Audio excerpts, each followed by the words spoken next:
Pašā pret Salaspili Daugava sadalījās divos zaros. Viens gar Salaspils pusi, otrs gar Ķekavas pusi. Nu, un tad viņi atkal pirms Ķengaraga saplūda kopā, un Doles sala ļoti skaista sala. 8,5–9 kilometrus gara bija, 2,5–3 plata. Nu, tagad puse palikusi.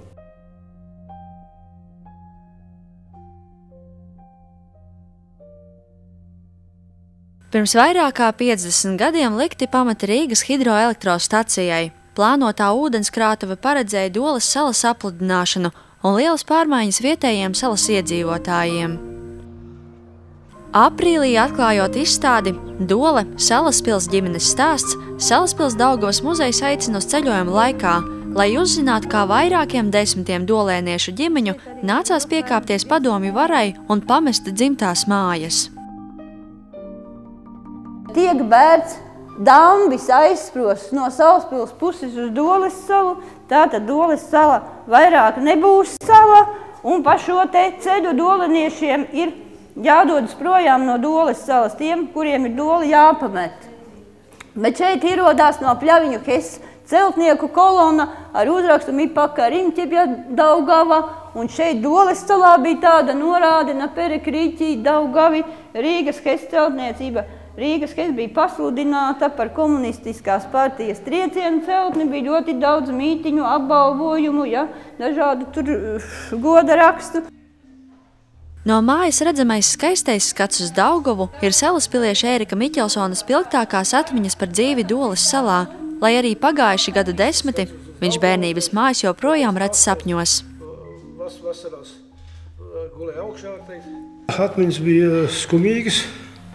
Jo tas faktiski bija tas laiks, daļai saistījās ar, kad es biju armijā prom, jo atbraucot no armijas, jau bija pārbērts tilts pāri, kā saka, ceļš uz jaunoto Hes būvbiedri.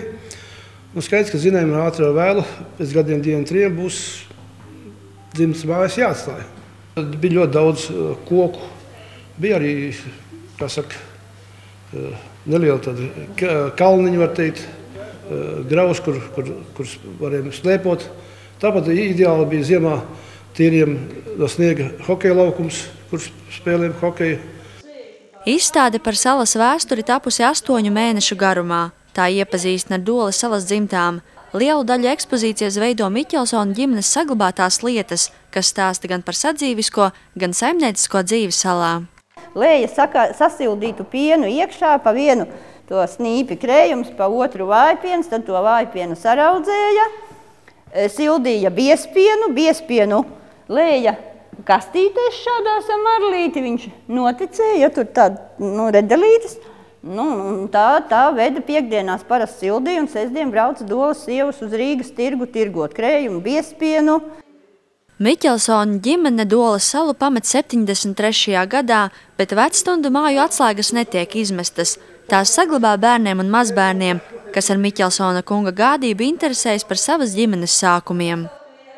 Tomēr tas rūdījums, ko piedzīvojam tajā laikā, bija skaista ziemas tajā laikā.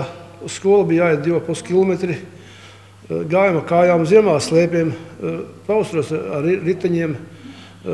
It sevišķi jau pateicība bija tas, ka bija Daugavas krasts. Kā sākam māja beigās paldētā līdz vēlam rudenim. Un tagad ir tā apstāst to izstādi. Skaidrs, ka ir patīkami redzēt, ka tomēr ir daudz, kā saka, atmiņas no bērnības skolas laikiem un arī darba laikiem. Ērika darba mūžs ir saistīts ar Salaspili. Viņš sporto, dejo, piedalās vēlēšanu komisijā, strādā padomju saimniecībā. No 91. gada ir kultūras nama Rīgava direktors un vairāk kārt ievēlēts Salaspils domes sastāvā. Par 80. gadu beigām, kad visā Latvijā bija lielas sabiedriskās aktivitātes laiks, par šo laiku Ēriks tā maz mums stāsta, bet izrādās viņš visur ir piedalījies un bijis gan tautas frontē, saimniecības tautas fronte kopā ar Zinātņu akadēmijas institūtiem, veidoja to Salaspils, to tautas frontes galveno kodolu. Doles sala ir viena no vissenāk apdzīvotajām vietām Latvijas teritorijā.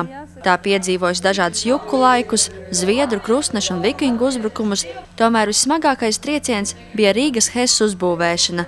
Ar vienas Doles ģimenes stāstu Daugavas muzejā var iepazīties līdz 16. septembrim.